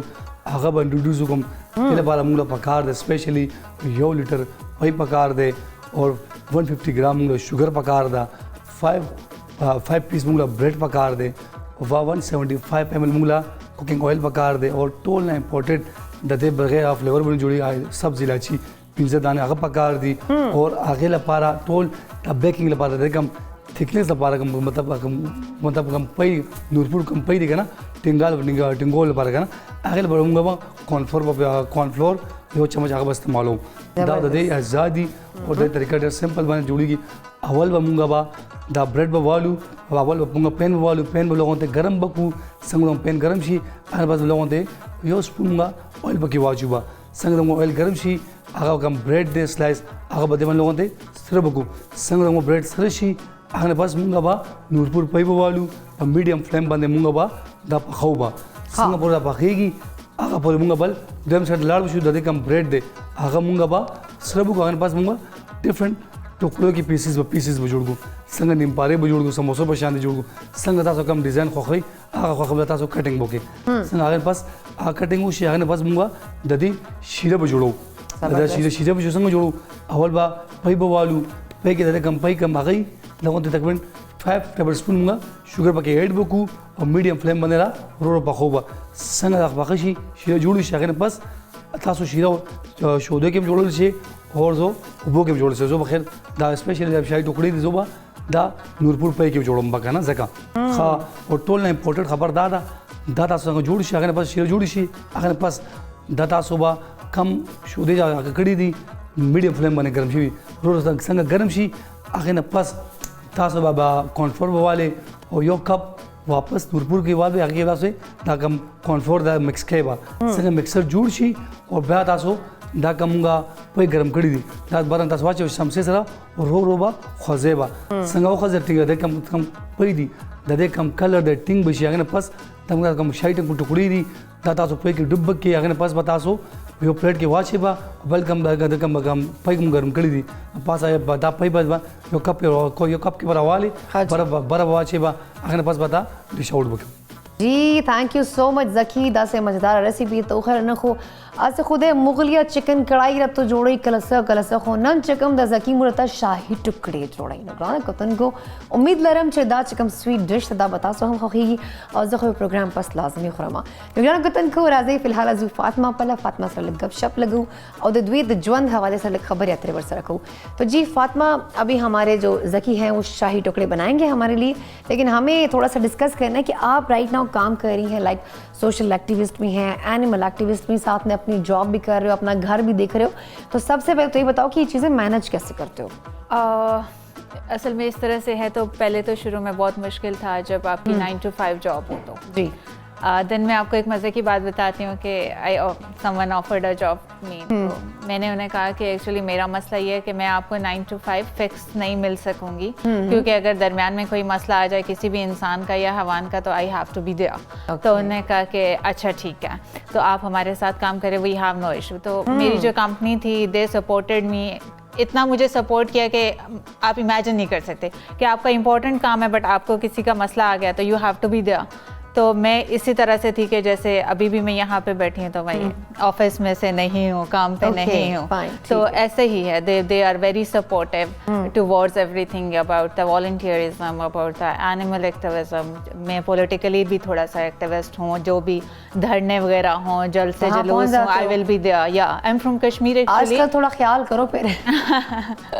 नहीं वो एक्चुअली कोई भी सिविक मोमेंट हो तो I will as a human right activist में क्योंकि ह्यूमन राइट्स को भी देखते हो तो आई विल बी देयर तो मैं जाती हूँ पार्टिसिपेट करती हूँ सम टाइम ऐसे होता है कि पूरा क्राउड में सिर्फ बंदे ही होते हैं क्योंकि एजेके के जो पहाड़ी कल्चर है वहाँ पे अभी इतना खवातीन बाहर निकल के जल्द से जुलूसों धरनों तक नहीं आई तो मैं वहाँ पे भी पार्टिसिपेट करती हूँ बिल्कुल ऐसे ही जैसे बंदे कह रहे होते हैं I personally faced all the violence जो आपके जल्द से जुलूसों और धरनों पे होता है तो I personally faced all this things that's great ये तो बहुत माशाल्लाह अच्छी बात है कि आप हर तरह हर मैदान में माशाल्लाह एक्टिव हो अच्छा ये बताएं कि फातिमा मोस्टली अगर हम ह्यूमन राइट्स पे आते हैं तो आप फोकस्ड किस चीज़ पे हैं लाइक किस चीज़ के ऊपर आप ज़्यादा काम करना चाहते हो कि हमारे तो पाकिस्तान में अगर हम बात करें अनफॉर्चुनेटली थोड़ा सा ये है कि एक्सप्लॉइटेशन बहुत ज़्यादा है जो अपने हक़ के लिए बात करता है तो उन्हें भी उसका वो हक़ तो मिले ना मिले उसकी ज़िंदगी और अजीर्ण हो जाती है तो आप मतलब किस चीज़ पे ज़्यादा फोकस्ड हैं میرا تو جو زیادہ فوکسڈ ہے دیٹ از آن چائلڈ ابیوز اینڈ جو خواتین کے مسائل ہیں ان کے اوپر. بٹ اگر کہیں پہ انسانوں بندوں کے ساتھ, مردوں کے ساتھ, ٹرانسجینڈرس کے ساتھ, ایکچولی آئی آلسو ورک فار ٹرانسجینڈرس, تو وہاں پہ کوئی ایشو ہو جائے تو اس کو میں زیادہ فوکس کرتی ہوں, کیونکہ خواتین کا سب سے بڑا مسئلہ یہ ہوتا ہے کہ جب وہ ابیوز ہو جاتے ہیں کسی بھی حوالے سے, بے شک ڈومیسٹکلی ہو یا سیکشولی ابیوزڈ ہوں یا کسی اور طرح سے ہیریس ہوں, جیسے ابھی آن لائن آپ کو پتہ ہے کہ کتنی ہیریسمنٹ کی چیزیں ہیں, تو دے ڈو ناٹ ٹاک اباؤٹ اٹ. دا رسپانسبلٹی آف دا آنر آف یور فیملی اینڈ دا سوسائٹی ایکچولی پریشرائزڈ یو الاٹ کہ آپ اس کے بارے میں بات نہیں کر سکتے. دوسرے جو ہمارا سسٹم ہے, پولیس ہے یا آپ کی جو عدالتیں ہیں, وہ اس طرح سے ہیں کہ جو وکٹم ہے اس کو اتنا سپورٹیو نہیں ہوتا. پھر وکٹم بلیمنگ اتنی زیادہ ہے کہ جو وکٹم ہوتا ہے وہ ایکچولی آنا نہیں چاہتا, بات نہیں کرنا چاہتا. تو پردے کے پیچھے رہ کے اور سامنے آ کے وی ٹرائی ٹو پرووائڈ دا سپورٹ. پھر ہم لائرس کے ساتھ انگیج ہوتے ہیں. میں اپنا پورے پاکستان سے جو ہیومن رائٹ کے ایکٹیوسٹ ہیں دے آر ایکچولی کنیکٹڈ ود ایچ ادر, کہ کہیں پہ بھی کوئی مسئلہ ہو تو ہم لائرس کو ریکویسٹ کرتے ہیں, پولیس میں کسی کو ریکویسٹ کرتے ہیں, پھر اس طرح سے چیزیں لے کر سرکل پر اس طرح سے چلتا رہتا ہے. مطلب آپ سب کی اپنی طرح سے کافی ہیلپ کرتی ہیں. تو آپ نے کوئی این جی او نہیں بنائی فاطمہ لائک جس کے اوپر آپ کام کر سکو پراپر؟ یا اصل میں بہت سارے لوگ سوچتے ہیں کہ شاید میری کسی این جی او کے ساتھ ایسوسیشن ہے اینڈ آئی ورک فار دیم اینڈ آئی ہیو دا funds for all this stuff, but I do not. ابھی تک میری پراپرلی مطلب کسی این جی او کے, میری کوئی این جی او نہیں ہے. آئی پرسنلی ورک ایز اے این جی او, کیونکہ کسی کا بھی کوئی ایشو ہوتا ہے, فرض کیا آپ بیمار ہیں, آپ کا ایشو ہے, تو میں جتنی بھی اپنی سوشل ایکٹیویٹیز ہیں ان کو تھرو سوشل میڈیا لے کر جاتی ہوں. آپ کے مسئلے کو ہائی لائٹ کروں گی. اگر آپ کو کوئی فائنینشلی سپورٹ چاہیے تو آپ کو کنیکٹ کروں گی ود دا پیپل ہو آر آن سوشل میڈیا اینڈ وانٹس ٹو ڈونیٹ سم تھنگ, تو وہ اس حساب سے ہے. تو میں جو سوشل میڈیا ہے اس کے نیٹ ورک کو یوز کرتی ہوں ٹو ریزالو دا ایشوز. اوکے فائن. بٹ یس ان فیوچر آئی ایم پلاننگ فار آل دس اسٹف. اوکے فائن. یہ تو چلے ہم نے انسانوں پر بات کی لی کہ آپ نے کہا میں فوکسڈ ہوں بچوں کے اوپر زیادہ اور خواتین کی ایشوز پر جہاں ذاتی ہوتی وہاں آپ اپنی آواز اٹھاتی ہیں. آپ کو شاید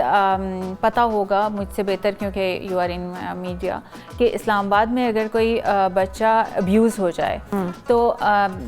یہاں پہ کوئی ایسا شیلٹر اویلیبل نہیں ہے جہاں پہ آپ اس بچے کو رکھ سکیں. کوئی ایسا شیلٹر اویلیبل نہیں ہے جہاں پہ خواتین کو رکھ سکیں. وی ہیو اے آرفنیج ان اے جے کے, کشمیر آرفن ریلیف ٹرسٹ, بٹ کیونکہ اے جے کے اور پاکستان کی تھوڑی سی چیزیں آ جاتی ہیں تو لیگلی آپ یہاں سے کسی بچے کو ٹرانسپورٹ نہیں کر سکتے ٹو اے جے کے, کیونکہ چیزیں لیگل ایشوز آ جاتے ہیں اس میں. تو آپ کو تو جیسے ہم پہلے بات کر رہے تھے کہ اینیملس کے شیلٹرز نہیں ہیں, تو آپ کے پاس تو ابھی انسانوں کا شیلٹر بھی نہیں ہے, بچوں کے لیے بھی شیلٹر نہیں ہے جہاں پہ آپ ان کو رکھ. انسانوں کے لیے تو پھر بھی دارالرحمان جیسے بچوں کے لیے ہے, کوئی ذاتی ہو رہا ہے, ظلم ہو رہا ہے یا فیملی سپورٹ نہ کرے تو وہاں آپ بیچ سکتے ہیں. بچوں کا بھی ہمارا تھوڑا سا یہ کہ عیدی سینٹر وغیرہ پہ ہم تھوڑا ٹرسٹ کرتے ہیں کیونکہ وہاں تھوڑا سا اچھا ہے. بٹ آتے ہیں تھوڑا سا اینیمل ایکٹیویزم کے اوپر کہ یہ تو بڑا ٹف کام ہے. تو اس کے لیے بھی آپ کو ٹائم چاہیے, ہاسپٹل کے چکر ہیں, اٹھانا ہے, ریسکیو کرنا ہے, یو نو سم ٹائم وہ کاٹ بھی دیتے ہیں تو بڑا آپ کو فیس کرنا پڑتا ہے. تو آپ اکیلے کرتے ہو سب کچھ, کوئی آپ کا کوئی فرینڈز ہے؟ نہیں, جو میری اینیملز والی ریسکیو والا چیز ہے اس میں میری جو سسٹر ہیں شی از ایکچولی پلینگ دا لیڈنگ رول, اور وہ کرتی ہیں سب سے زیادہ. اور اینیملز کا یہ ہے کہ وہ زیادہ مسئلہ ہے, کیونکہ اگر آپ انسان کو کہیں پہ لگ جائے, وہ زخمی پڑا ہو یا بیمار پڑا ہو, تو گزرنے والا انسان دیکھے گا کہ ہاں کہ کیا ہے. لیکن جانور اگر آپ کو زخمی, گاڑیاں اکثر مار کے چلے جاتی ہیں یا کسی اور جانور نے جانور کو زخمی کر لیا تو وہ پڑے بھی ہوں, تو ہم لوگوں میں بھی اتنی اویئرنیس نہیں آئی کہ ہم اس کو اٹھائیں, کسی ہاسپٹل لے کر جائیں. پھر یہ ہے کہ گورنمنٹ کے کوئی ایسے اویئرنیس نہیں فاطمہ, اس کو ہم تھوڑی سی انسانیت یا احساس کہیں گے. جی, جب آپ کے اندر کوئی اویئرنیس آئے گی تو آپ میں احساس ہوگا. آپ کو پتہ ہی نہیں ہوگا, آپ نے کبھی اس چیز کے بارے میں سوچا ہی نہیں ہوگا, تو آپ نہیں کر سکتے. دوسرا یہ ہے کہ ہمارے کہیں پہ شروع سے بکس میں یا کہیں پہ گھر میں یا سوسائٹی میں ایسے کوئی انیشیٹیوز نہیں ہیں جہاں پہ ہمیں یہ بتایا جائے کہ جانوروں کا بھی پیار ہونا چاہیے, ان کا بھی خیال کرنا چاہیے. تو ایسی کوئی چیز نہیں ہے. تو وہ آپ کو پھر اس کے علاوہ یہ ہے کہ جانوروں کے آپ کو پتہ ہے گورنمنٹ کے سپورٹیو کوئی ایسے انیشیٹیوز نہیں ہیں جہاں آپ جانوروں کو لے کر جائیں. پچھلی گورنمنٹ میں کچھ انیشیٹیوز انہوں نے لیے تھے کہ آپ کو اگر کوئی ریسکیو کرنا ہے تو آپ اس نمبر کو ڈائل کیجیے, لیکن آئی ڈونٹ نو کہ اب وہ کام کر رہا ہے کہ نہیں کر رہا. 1819 جی ایکٹیو تھا لیکن اب نہیں ہے اتنا. تو اب پرائیویٹلی جب آپ پیٹ میں کلینکس میں لے کر جاتے ہیں جانوروں کو تو وہ ہر بندہ افورڈ بھی نہیں کر سکتا. لاکھوں کے حساب سے بل آتے ہیں. ہاں وہ بل آپ کا اس حساب سے آتا ہے تو ہر بندہ افورڈ نہیں کر سکتا کہ اس کو پتہ نہیں چلتا کہ اب میں جاؤں بھی یا نہیں. تو گورنمنٹ کے ایسے اگر انیشیٹیوز ہوں یا این جی اوز کے ایسے انیشیٹیوز ہوں جہاں پہ اگر کوئی انسان کو کوئی جانور مل جاتا ہے زخمی یا بیمار, وہ وہاں تک اس کو پہنچا دے, اس کو ٹرانسپورٹ کے علاوہ کوئی پیسے نہ دینے پڑیں یا تھوڑے بہت کوئی دینے پڑیں, تو میرے حال سے پھر کافی سارے لوگ آ سکتے ہیں. بالکل اس میں ہے. اور اس میں گورنمنٹ لیول پہ تو تھوڑا سا ہوا تھا, سی ڈی اے والوں نے ایک شیلٹر تو بنایا تھا, لیکن وہاں بھی جانوروں کی ایکسپلائٹیشن اور جانوروں کا جو ہے ایکچولی جانوروں کی ایکسپلائٹیشن تو آپ کو چڑیا گھر سے پتہ چل گیا ہوگا. کراچی کے جو چڑیا گھر کے حالات ہیں, ان کا پشاور میں سارے جانور مر گئے تھے, وہ آپ کو پتہ ہوگا کہ ان کا کیا حالات ہے. تو یو کین ناٹ ٹرسٹ ایکچولی اینی ون. ایگزیکٹلی میں خود اس معاملے میں کسی پہ ٹرسٹ نہیں کرتی, مجھے صرف اپنے آپ پر کچھ ایکٹیوسٹ ہیں ان پر ہے, ادروائز مجھے نہیں ہوتا. تھینک یو سو مچ فاطمہ, آپ سے مل کر مجھے بہت اچھا لگا. اور اسی طرح اسی انرجی سے کام کریں, اسی طرح پیار سے کام کریں, احساس سے کام کریں. مجھے لگتا ہے کہ بہت جلد وہ وقت آئے گا کہ ہماری جو پاکستانی قوم ہے وہ انسانوں کا بھی احساس ان کے اندر آ جائے گا اور جانوروں کا بھی آ جائے گا. بالکل گرانو کتن کو فاطمہ تایو جہان ونن تاسو هم لش خون دماغ خلو تاسو نم لش سات پورا دماغ خلو بیا واپس راځو چرته بل پلمازي صرف او صرف مونږ سره اوسه.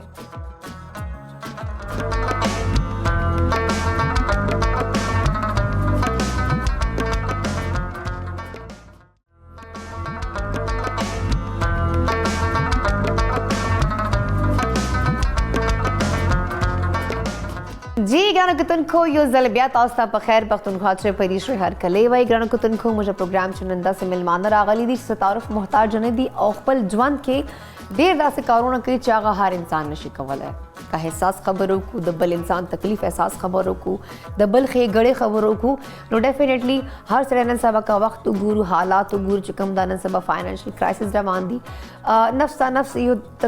دور دا بلکې دا مجبوري لاسه ځکه چې که وګورو نو خلک درې خلک کار کوي یو کور کې او خپل چې کوم دا یو بل ته فاینانشل سپورټ ورکوي, خو سټیل هغه یو بل سره هغه سه کوشش کوي سرکل بیا هم پراپر صحیح طریقې سره نه چلی. نو ګرانو کتونکو نن سبا مهنګاي ډېره زیاته شوې ده, بجلی بیلونه حالات هغه ټول تاسو مخې ته دي. خو زه وایم چې دې سخت وخت کې هغه خلک چې چا بل احساس کوي, څوک بل فاینانشلی هغو سره هیلپ کوي یا چې بلې طریقې سره هغو سره هیلپ کوي یا هغو ته څه پلیټفارم ورکړي چې هغې نه هغې د ژوند کې څه اسانتیاګانې پیدا شي. نو داسې خلک ډېر زیات کم دي او چې کم دي هغه زه ډېر زیات اپریشیټ کوم. او موږ کوشش هم دا کوو چې خپل پروګرام کې هغو ته انویټیشن ورکړو چې هغه راشي او د خپلې جذبې د احساس او د نورو خلکو امداد نه پس چې کوم هغه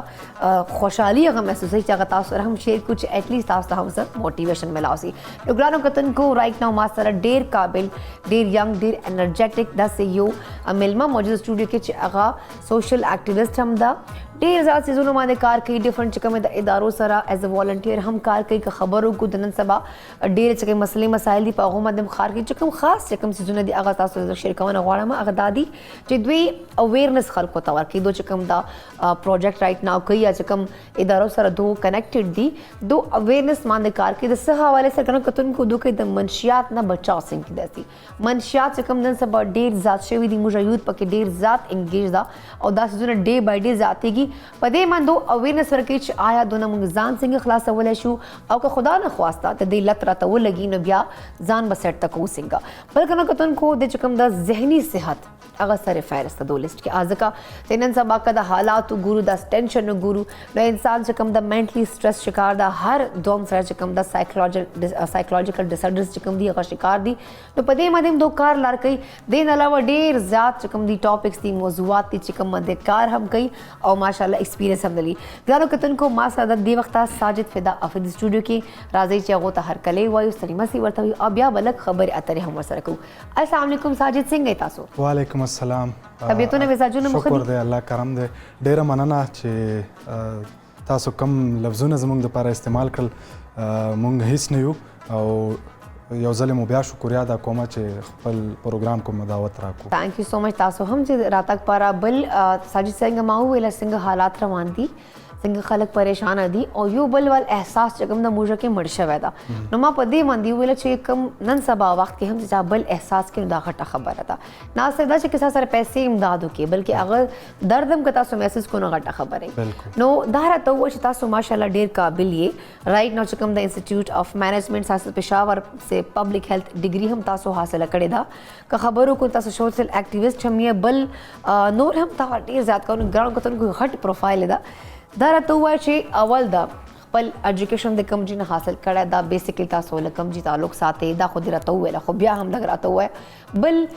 د سوشل ایکټیویسټ چې نو د خلکو هیلپ خلکو امداد څنګه سوچ ترله چې یاره دا کول پکار دي. بیسیکلی زما تعلق د تیرا لرې پرتې سیمې بازار څخه خیل لنډي کوتل سره دی ډیر لرې پاته کېږي او موجوده وخت په باړه ضلع خیبر کې زمونږ چونکې زموږ پیدایش هم دلته کې شوی دی اوس دلته کې پاتې کیږو خپل زده کړې مې د انسټیټیوټ اف مینجمنٹ ساینسز څنګه چې تاسو ویل د هغې نه په پبلک هیلث کې پوره کړې او د تیرو 7 کالو راسې هلې ځلې کوو د خپلې حصې شمه بلو زبردست او د دغې شیز د دغې کار په طرف باندې مجبور کړو دغې حالاتو او زمونږ احساس راو پرولو زه چې کله په اتم ټولګي کې وم اتم کلاس کې نو زمونږ په علاقه کې حالات دومره زیات خراب شول چې مونږه فاینل چې زمونږ کم امتحان هغه ورنه کړی شو او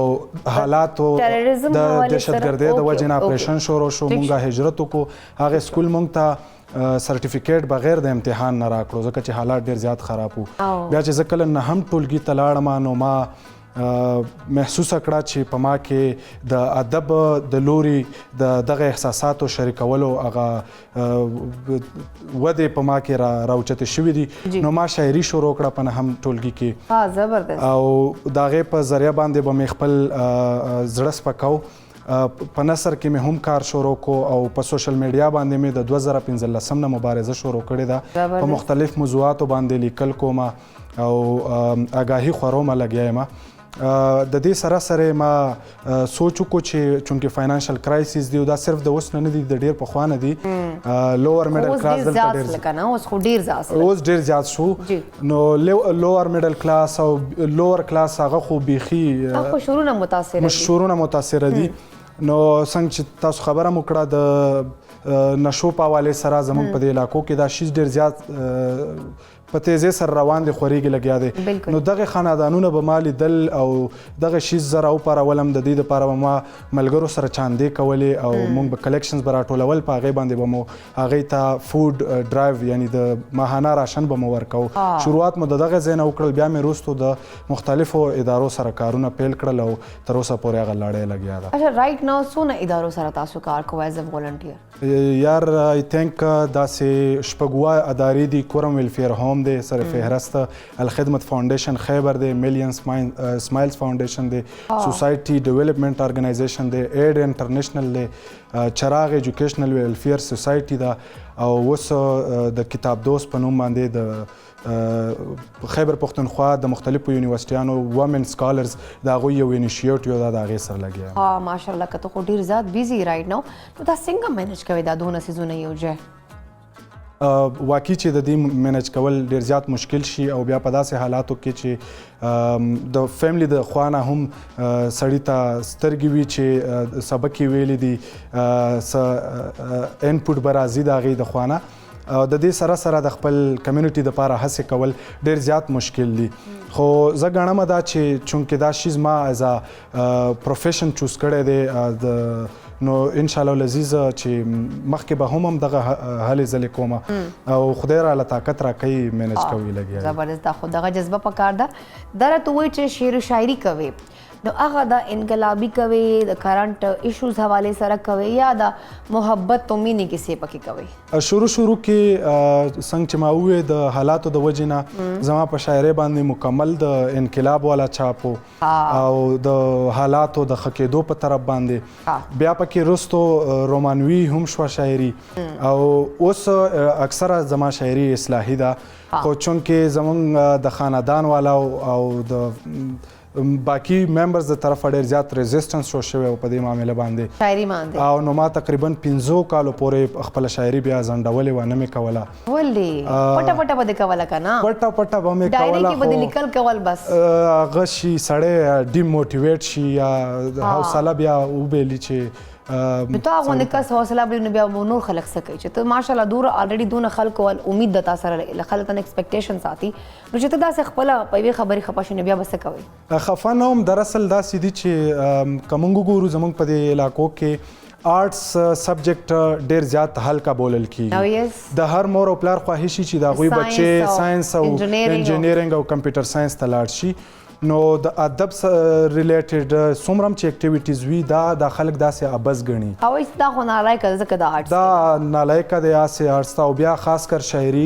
کول یا نثر لیکل چې د دې په ذریعه باندې زه ګڼم چې دا د معاشرې ډېره زیاته اصلاح کیږي لګیا بالکل پکار خو خلک دا ډېر زیات هلکه بولي نو زموږ د فیملی هم سیم کیس و مایوسه شوی خو نه وم هغه شیز مې بیا ریزیوم کو خو څه ټایم دپاره مې پوسټپون ها دا راته ووایه چې تاسو زه یم چې خپل چې کوم تاسو ټول نه فیورټ شعر ده که رایټ ناو ورته موږ ټیم ته موږ ته ډالۍ کړي نو ډېره ښه به راته ولګي. د غزل یو څو شعرونه به درته ووایم چې وخت دی د وحدت چې تقسیمیږو تباه کیږو وخت دی وحدت وخت دی د وحدت چې تقسیمیږو تباه کیږو ولې د یو بل نه نه زارېږو تباه کیږو. ډېر